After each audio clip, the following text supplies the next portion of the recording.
Residential market analysis and highest and best use, chapter 5, case studies for highest and best use, page 8, check your understanding. Number 1, what is the residual land value for house number 1 considering financing costs? A, 19,500, B, 50,500, C, 27,200, or D, 48,000.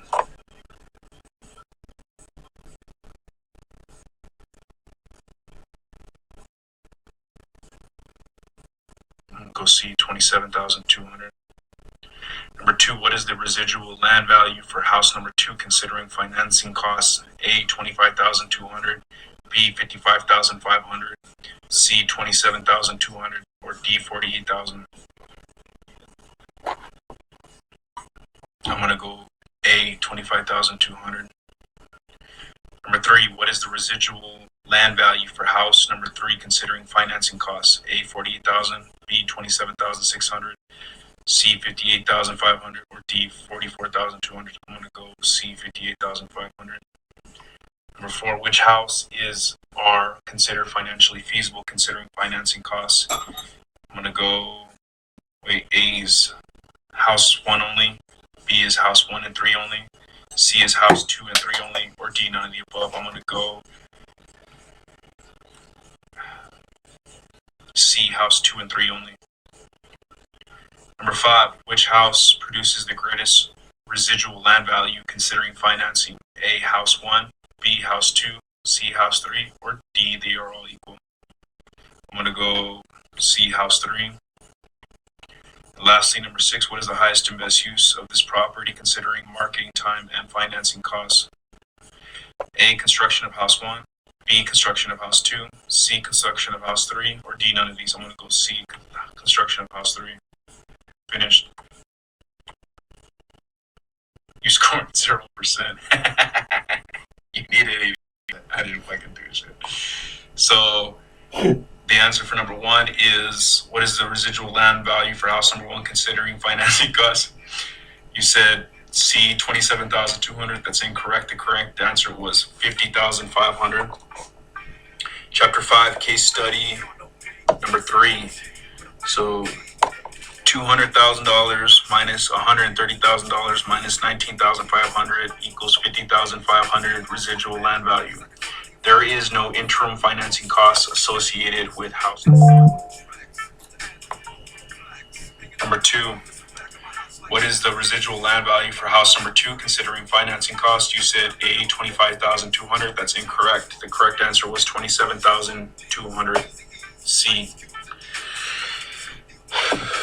Chapter 5, case study number 3, $260,000 minus $168,000 minus $25,000, $25,200 minus $39,600, which was financing costs, equals $27,200 residual land value. Number 3, what is the residual land value for house number 3 considering financing costs? You said C, 58,500. That's incorrect. The correct answer was 44,200. Chapter 5, case study number 3. $300,000 minus $184,000 minus $27,600 minus $44,200 financing costs equals 44,200. Number 4. Which house are considered financially feasible considering financing costs? You said C, houses 2 and 3 only. That's incorrect. The correct answer was house 1 only. Chapter 5, case study number 3. House 1 produces residual land value of 50,500, which is higher than the 27,200 produced by house 2, and the 44,200 produced by house 3. House 1 is the only alternative that produces a residual land value greater than the lot purchase price of $48,000. Number 5, which house produces the greatest residual land value considering financing costs? You said C, house 3. That's wrong. The correct answer was house 1. Chapter 5, case study number 3, house 1 produces a residual land value of $50,500, which is higher than the $27,200 produced by house 2 and the $44,200 produced by house number 3. And lastly, number 6, what is the highest and best use of this property considering marketing time and financing costs? You said C, construction of house 3. That's wrong. The actual answer is A, construction of house 1.